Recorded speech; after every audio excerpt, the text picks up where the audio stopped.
All right, we are live, people.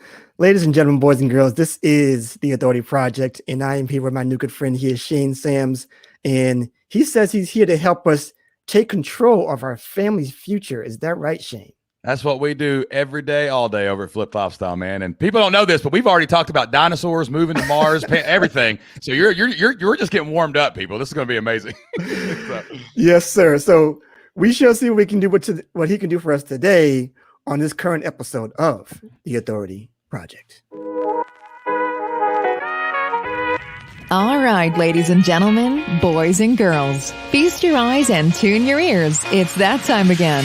We are live with another episode of the Authority Project. It's the video podcast streamed on Facebook, YouTube, Twitter, and Periscope, where we talk to digital marketers, business coaches, and creators of all kinds on how they've built authority in their field and how you can mimic their success. Developing authority, building your audience, and attracting better clients to your own business. Now, without further ado, let's bring to the virtual stage your host, Brian S. Arnold. And we are back with another one, folks. This is the Authority Project. I'm Brian S. Arnold. You are the project. We want to slap authority to your name so we can sell more of what you're great at. And I am here with Shane, and we're having a good time here so far. How you doing, Shane, today? Man, I am doing. That was a good theme song, man. I have my head bobbing. That's a good theme song, dude. Appreciate it. Awesome. So let's dive in first of all, Shane, with who you are personally and then professionally. Awesome, man. Well, I am Shane Sams. I am a former social studies teacher and football coach from Southeast Kentucky. Now, I know some of you are reaching for the dial, but hey, listen, if you confuse my intellect for my dialect, you're going to miss something important in the next 30 minutes. I'm telling you. Right?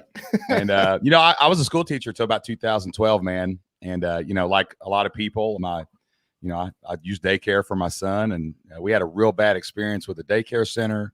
Found out that one of the people there were abusing my son, not sexually, but they were locking him in a bathroom to punish him for hours at a time. And asked my boss for a day off work so I could go handle the situation. And my boss told me no, said I could handle my personal problems after work. And it was in that moment I decided I wouldn't go work for nobody ever again. Right. So I started doing some research, man. Wow. And my wife and I discovered online business, figured out how to replace our entire income on the internet, working from home with membership sites. And that's what we've been doing ever since 2012. I have an amazing wife. Her name's Jocelyn. I got to give her a shout out. She's not here, but she is my 50-50 life partner and business partner. Well, it's actually 49-51 because she usually makes the calls, right? And, man, I got a great little girl named Anna Jo who I love so much. She's a cheerleader, and we travel all over the world watching her do flips and cartwheels. Oh, awesome. And my son, Isaac, he's 12 years old. He loves to fish. And I'm going to give it samsfishing.com. I'll give Isaac's website a shout out. Awesome. So, that's me, man. That's me. And that's pretty much the last 10 years of my life in 5 sentences. Great. So is there any current project right now that you're working on at the moment? Yeah, man. I mean, our life's mission is flippedlifestyle.com, the Flipped Lifestyle podcast, where we help other families figure out how to make a living online, go out, find 100 people to pay them $50 a month, make $60,000 a year. And so they can take control of their life just like we did. We actually started out in a completely different industry, man. I used to sell lesson plans to librarians. That's what me and my wife did. Okay. And we had education sites. I sold playbooks to football coaches. Nice. And we actually started helping some friends in our personal circle make money online. And then we helped some more people make money online. Then we helped hundreds of people start making money online. And we realized that this mission, this work was bigger than us. And we actually sold all of our other companies, got rid of that. We had a 7-figure exit from a website and went all in 2017 on helping other families find the freedom we have. So awesome. Yeah, man. So that takes care of one of my questions for later. So there you go. Hey, man, we can go deeper. I'm an onion. Keep peeling, baby. You're going to find a lot of stuff underneath there, man. You know what I mean? So tell us before we dive in further, what is your daily routine? Oh, yeah, man. So we work for ourselves. My wife and I work together. We got an awesome team that supports us. And we get up every morning and we start as a family together and eat breakfast. That's really important to us. That's one of the goals that we had when we first started out in online business was, can we spend time with our kids in the morning? Can we take our kids to school together? Right. And so we do that. We get our kids ready for school, take them to school. Then usually Me and Jocelyn take the dogs for a walk, or we'll lift weights or something like that. Get a little workout in.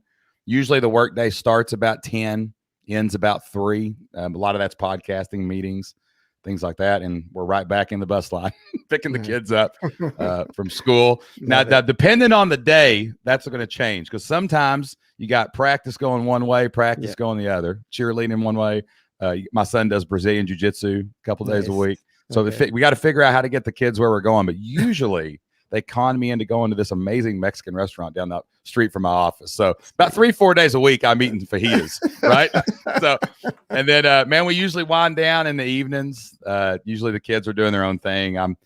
My brother lives up in Cincinnati, and we play Xbox together at night and talk about our day. So get to hang out with him and crash and do it all over again, man. It's amazing.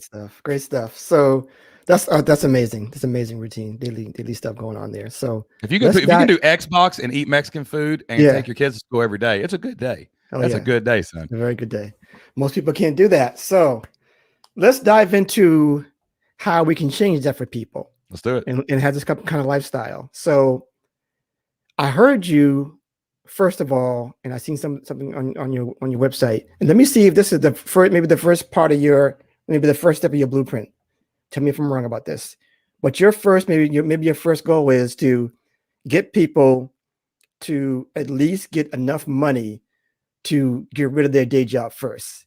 Tell me if I'm wrong about that. Let me know what you think. No, it's 100% correct. When I started out as a school teacher, I couldn't just quit my job. I mean, we had health insurance, and I got a steady paycheck that I got paid every Friday. It ran out on Thursday, but I got paid every other Friday, right? Right. But I had to replace that. I couldn't just quit my job. So the first goal that we had was, hey, we're school teachers in Southeast Kentucky. We each make about $2,500.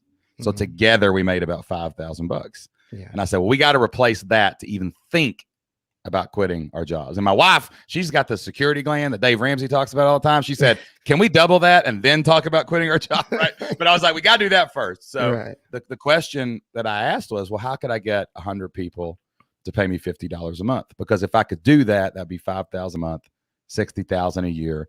That's a good living for most people in the United States of America and around the world. Absolutely. So yeah, man, we always go for that. We don't focus on I'm not posing on my Instagram on a rented Lamborghini. I'm not renting an Airbnb on the weekend to show you my fake mansion, right? Like, we're like, hey, can we make a living on the internet and free up our time so then we can pursue bigger and bigger goals as we go forward? So yes, that's the number one mission, man, is find your God-given talents and experiences, bring value to the marketplace, find 100 people to pay you $50 a month, make $60,000 a year.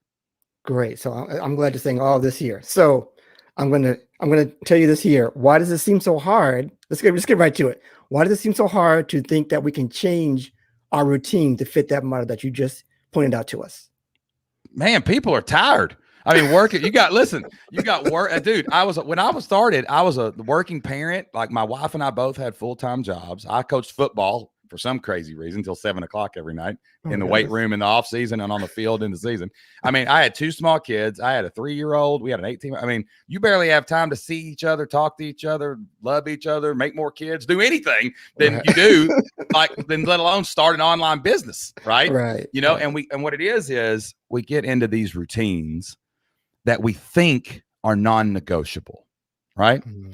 But what Jocelyn and I did when we realized that we could make money on the internet, when we made our first money online, it was only a dime and a penny. It was 11 cents. I'll tell you about that later. But when we realized you could create value and get money back, we knew that something in our routine had to change. So what we did to solve that problem was we went to a Mexican restaurant. It wasn't this one. It was another one.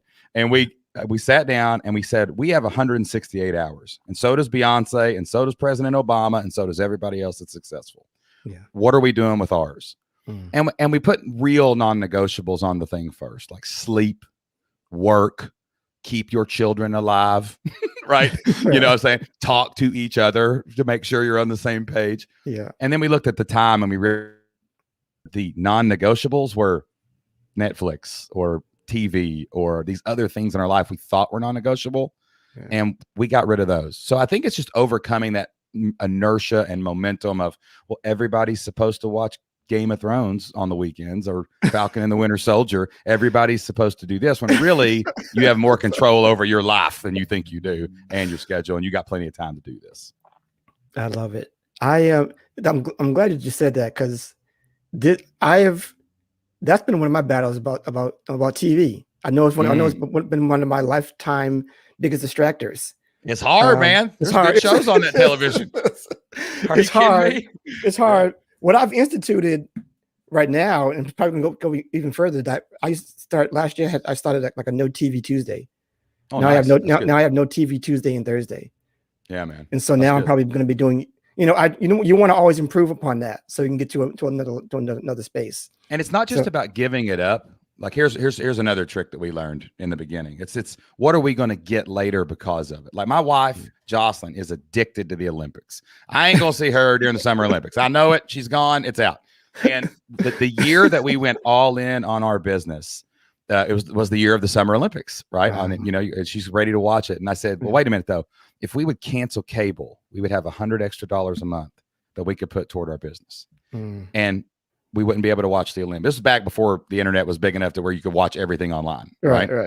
So we agreed to this with the dream of someday making enough money where we could go to the Olympics and we could take our kids to the Olympics anywhere in the world. So I think that's really important. It's not just like everybody talks about sacrifice. That's cool. But why are you making the sacrifice? That's the only way you're going to stick to it, because you got a goal on the other side. And now, of course, we got cable again because we can afford it again. And then if we wanted to, we could literally go to the Olympics if they ever have an Olympics open again after the pandemic. So it's good. Amazing. So let's go with your full blueprint. So we're starting, first of all, let's replace this income by bringing something of value. First of all, how did that start? And then maybe you can just go from there after that. Sure. So I discovered online business from a guy named Pat Flynn. He has a podcast. It's called the Smart Passive Income Podcast. Pat's become a good friend of mine. He's a mentor, and I always give him a shout out everywhere I go, because I was listening to his podcast and he told the story about how he lost his job as an architect. He created a study guide, a PDF, man, that he basically emailed to readers of his blog. He charged like 40 something bucks for it, and he made $9,000 off of emailing people a PDF. And I was riding my lawnmower, cutting my grass when this happened, and I about flipped that lawnmower upside down. I jumped off that lawnmower. It's still going somewhere out in the hills of Kentucky. And I ran inside and told Jocelyn, I said, hey, look at this. These information products, these things you can put out there based on your experiences, what you know, this is how we can get 100 people to pay us $50 a month, is we can serve them with this knowledge. So what we did was we said, hey, what are our God-given talents? But not just our talents. Everybody gets hung up on their talents. What's your experiences? What wisdom do you have that you can monetize out in the marketplace to help people that are a couple chapters behind you in their journey? Right. So we started looking, man, what are our God-given experiences? What are our God-given talents? I was a football coach, so I made playbooks and I sold it to other high school football coaches who needed schemes that could work with slow players and bad players. And maybe you could go home happy more Friday nights than not. Right. Okay. Jocelyn was an elementary librarian. She had a really hard time finding bell-to-bell instruction for every day of the school year because people don't know this, but librarians have to teach 5 or 6 grades every single day inside of their libraries. They teach information and reading.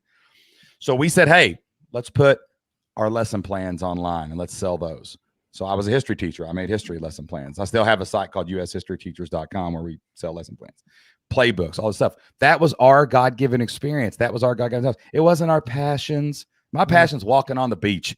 I can't make a living walking on the beach. That's my passion, going to Mexico and walking on the beach. Right. But it was things we knew, things we did, things we could serve other people with. And if you focus on that, then you can come up with an idea that people will pay you for to solve their problem. Like the librarian problem was interesting. We thought it was, you need lesson plans. It's not what the problem was. Yeah. The problem was they were working on their own lesson plans for 2-3 hours a night after school. And they were losing their quality time with their family. They were stressed out. So we gave them back time. Playbooks for football coaches. I wasn't teaching you X's and O's. I was giving you a scheme that could let you win on Friday night. So you'd wake up Saturday morning and be happy and go watch your kids play in their games. Right. So that's what you're looking for. How can you reach back? What are you expert enough at that you can help somebody else with? Take that idea, put it into a product, build a community around it, and go out and sell it to people, and they'll pay you every single month for it. Okay, great. Now, you know what you get, right? The objections to everything you're going to say. So somebody can say, I've heard them all, brother. I've heard them all. How do I build a community? How do I get these customers who are just going to want this thing? Sure. I mean, you have to build an audience, but we always focus on the product first because we think audience is backwards. Because if I don't know what I can do to serve people and I don't know who I want to serve, why would I just go build a random audience? That doesn't make any sense. I need to figure out the problems I can solve, the ideas, my wisdom, my skills, my strengths, my talents. I need to put that into that minimum viable product. You ever heard anybody say that before? That I can get out into the marketplace. And then as I build an audience, I can show them the thing and let it evolve, right? Yeah. So how we build an audience is really, really simple. We're consistent, we're prolific, and we're relentless. And I say that everywhere I go because honestly, there's a lot of systems out there, guys, but here's the truth. On the internet, the only way you can ever build a business is to be consistent, prolific, and relentless. You consistently create amazing content for free. That's how you build an audience. You're prolific in promoting what you do. You post on social media every single day. You roll up your sleeves and you work at it. You open your wallet, you buy ads. You do what I'm doing right now, man. You meet amazing people like Brian and you jump onto somebody else's show, right? But you're prolific. You're out there. You're putting in the work. You're putting in the investment and you're doing it. And then you relentlessly follow up with the people that find you. You don't make money on the front end. You make money on the back end. So, of course, we give away free things. We give away free trials. We give away email lead magnets. We build lists. And I email my list every single day. Every single day, I'm talking to the people who follow me so that I can maintain and build that relationship relentlessly. So eventually, when they're ready to buy, they will. So if you consistently create content, you can be a podcaster like us, a YouTuber, you can be a blogger. I don't care what you do. There's only 3 kinds of content: text, audio, and video. Pick one, right? And you consistently do that, prolifically promote it, relentlessly follow up and serve people. And eventually you build enough momentum where that first person pays you $50 a month. And then 10 people pay you $50 a month. And then no matter what your industry is, I've seen people do it, raising chickens to lawyers. It doesn't matter. You'll eventually get to that place where you're like, wow, I've got a shot at replacing my income. Wow, more than my income is possible. How far can this thing go? So consistent, prolific, relentless. Just pick something and do it consistently, prolifically, relentlessly. And over time, you'll make headway. So I like your approach there where you're saying put something out there and the feedback will basically show you what people want. Is that what you're saying as well, or no? Yeah, you got to have a first edition to iterate, right? Like for example, I'll tell you a funny story about one of our people. There's this guy named Kenny Troiano. He's got a podcast called Bread to Perfection. Okay. And his entire business is built upon one premise: I will show you how to keep chickens alive in your backyard. I don't care if he lives in the middle of San Diego. And he teaches people how to raise backyard chickens, right? So his first edition was just this little email newsletter. It was like he would just get you on his list for money, and he would send you like an email that said, feed your chickens, right? It was nothing. It was just an email list, right? And it's like, but then over time, when he got in with us, like he realized, okay, well, I'm already doing the podcast thing. I've got this little thing. People are interested. People have paid me for this one thing, this subscription to my little email PDF. So then he builds a community area around it where he can connect other chicken backyard farmers. I don't even know what you call them, right? And then he starts doing live calls with them once a month where he can answer their questions about raising backyard chickens, right? So now this thing that started out with just some information, just his email address where you could reach out to him, all of a sudden builds a community, all of a sudden gets him as the leader of this community. He's now being interviewed by other people who are into urban agriculture and things like that. And all of a sudden he's got 200 people paying him every single month to talk about chickens, right? But it never starts if he doesn't start creating content and send that first thing out that costs money, right? You got to get in the marketplace if you're going to be rewarded by the marketplace. Your ideas are irrelevant until you do something.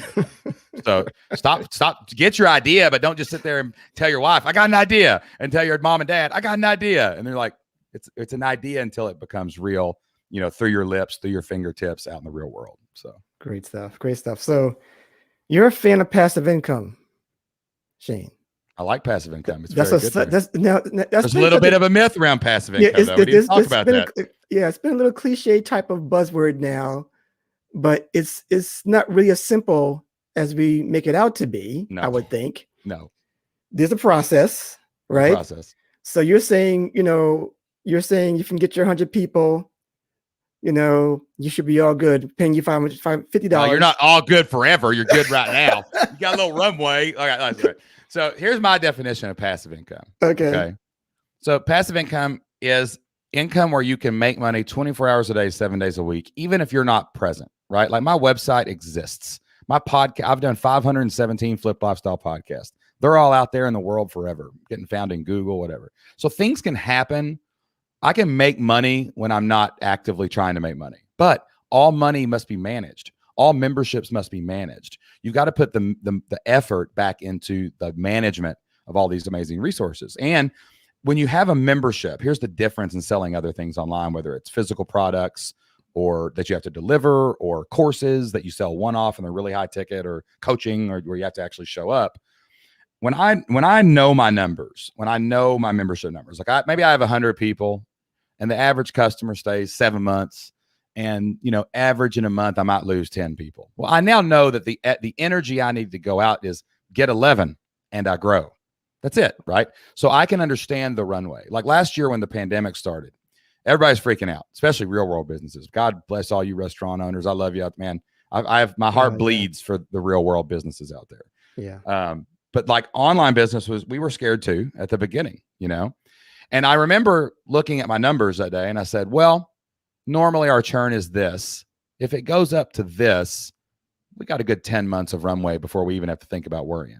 So we had peace, we had calm, we had a time to make a plan to not go quietly into the night, right? And we could be proactive in our business. We grew 39% in 2020, right? Because it was passive, because we knew our numbers out like in advance, right? Now we know too that all members eventually quit. You got to go sell more members. You want your members to succeed. Go through my program and win and just move on with your life. Retention. Yeah, man. Retention is like really, really super important.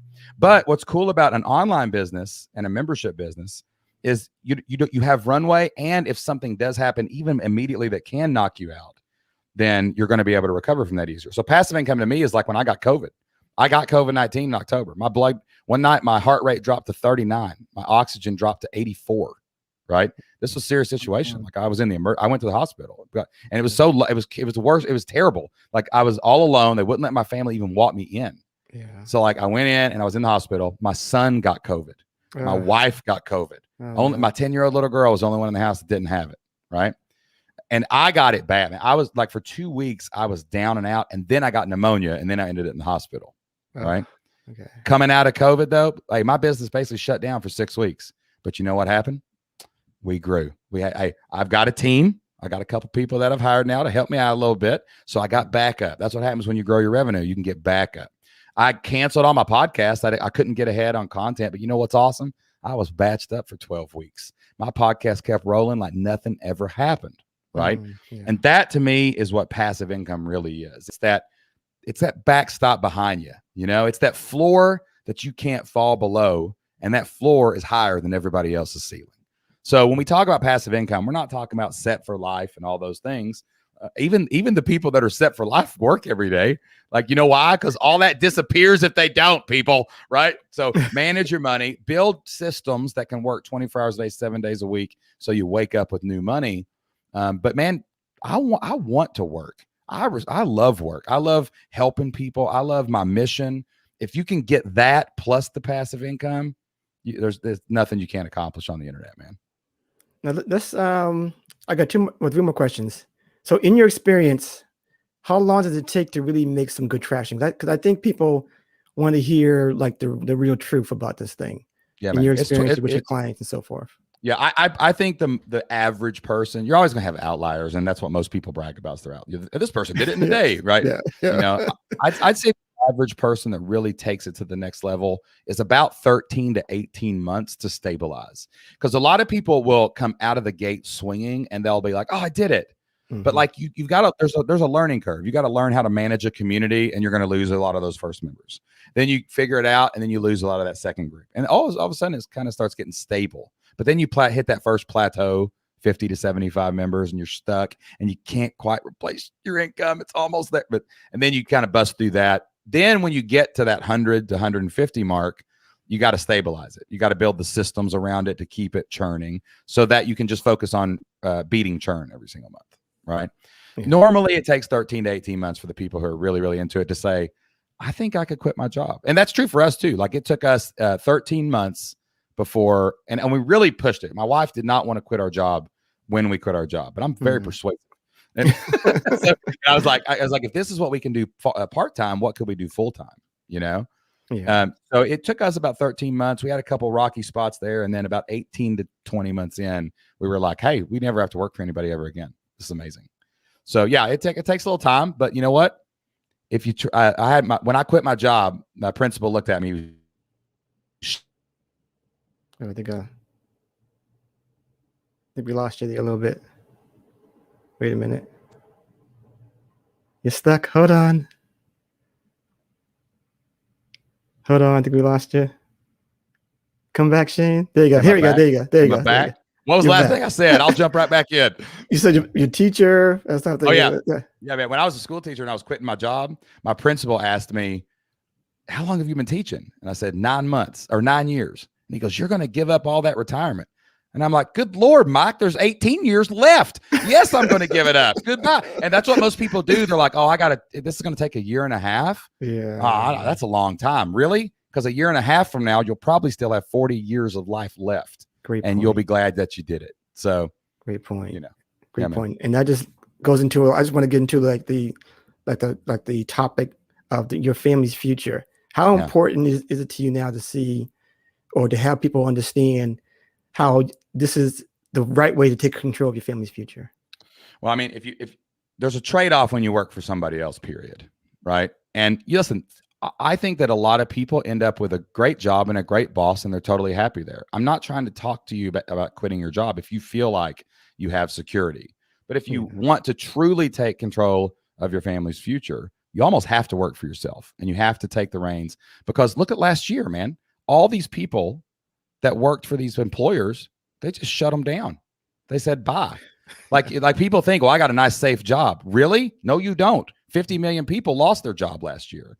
So you can't really put your eggs in their basket.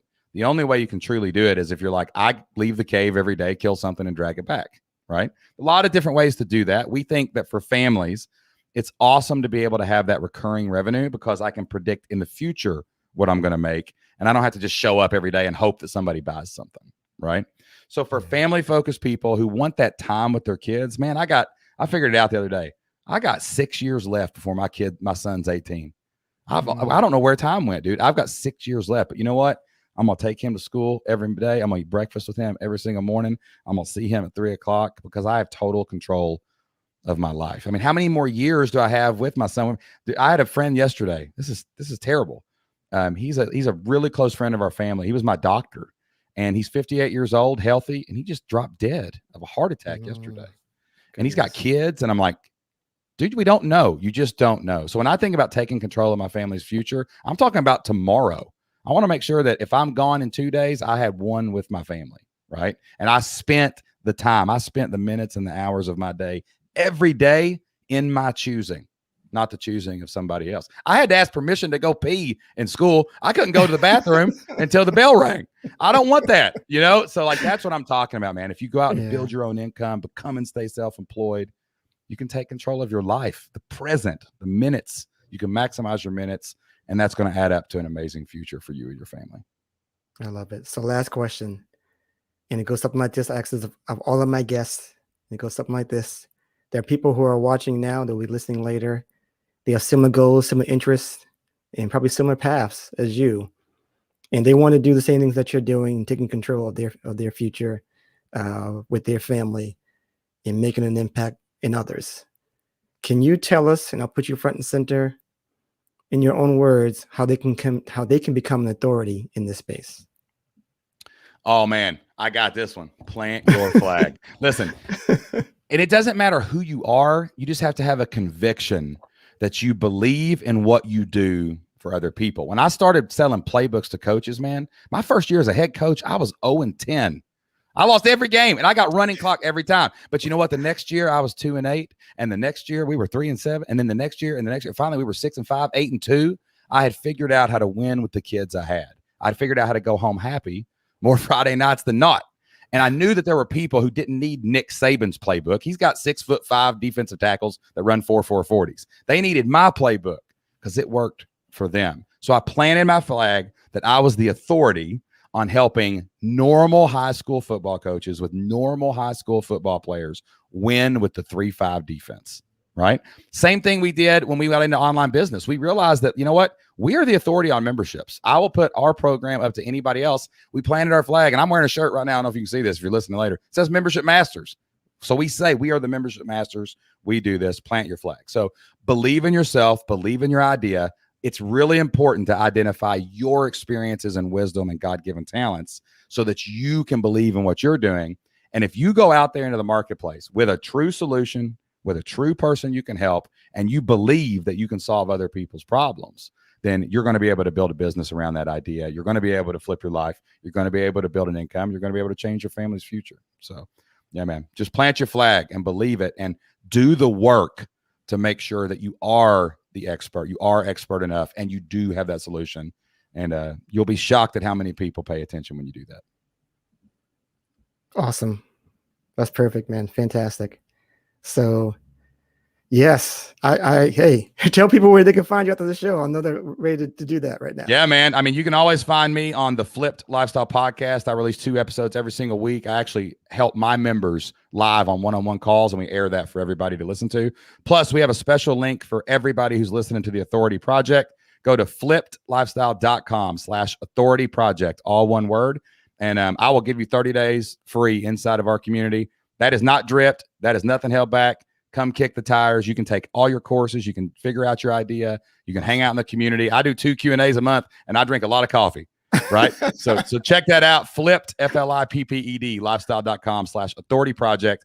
And we'll take care of you for 30 days and see if we can help you change your family's future. I love it. Appreciate that, man. That's awesome. That is awesome. People, get a hold of that. Take advantage of that. Get on that. And this is a dynamic duo here with Shane and Jocelyn in the background. Hey, she's running the show, baby. She's pulling the levers.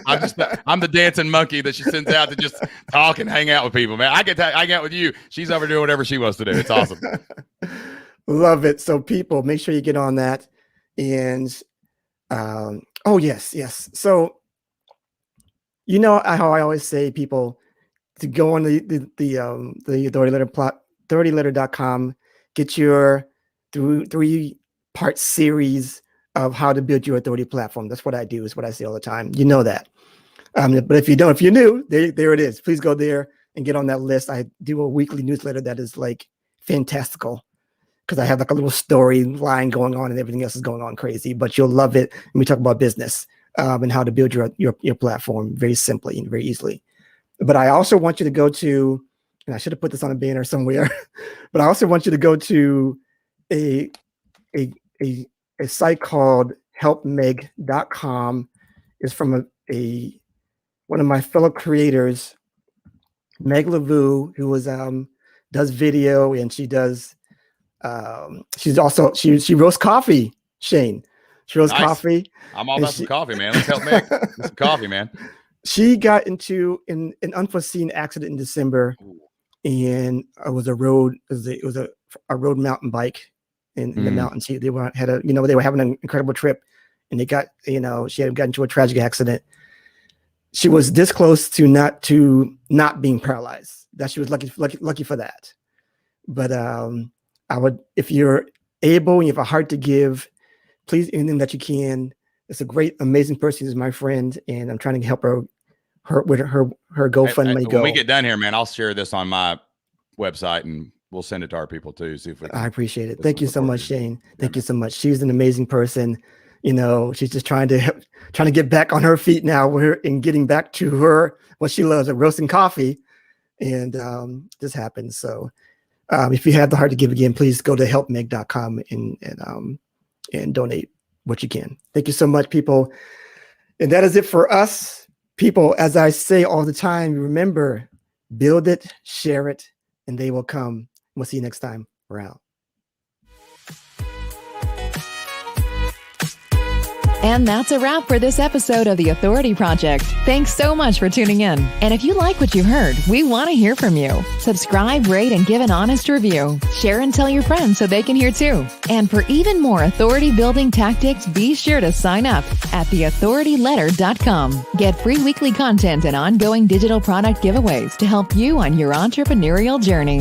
We certainly hope you got a key takeaway, or maybe an aha moment from today's broadcast. Just remember, it's your authority. Build it, share it, and they will come. Until next time.